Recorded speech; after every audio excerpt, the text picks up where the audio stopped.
आता हे जे चार लोक आहेत ज्यांचे उल्लेख आहे, 6 लोक, सॉरी, डीवायएसपी तुम्ही पीडितेचे सीडीआर लीक करता, आम्ही लीक केले नाहीत मॅडम ते. मग ते कसे गेले? मग तुषार दोषींनी केले का?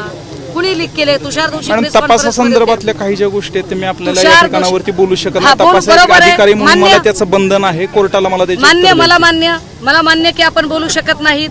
मग जर आपण तपासातली गोष्ट बोलू शकत नाही, आपण तपास अधिकारी असून सुद्धा चाकणकर बाई कशी बोलू शकतो? काय अधिकार आहे तिला?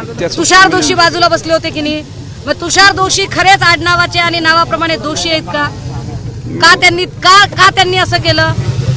तुषार दोषी इथले एसपी असताना चाकणकर बाईला त्यांनी काय एवढं बरळू दिलं? तुषार दोषींचा अधिकार एवढा नव्हता का की चाकणकर बाईंना त्यांनी अडवा? खरं तर ते इथं असायला पाहिजेत, ते का आले नाहीत समोर?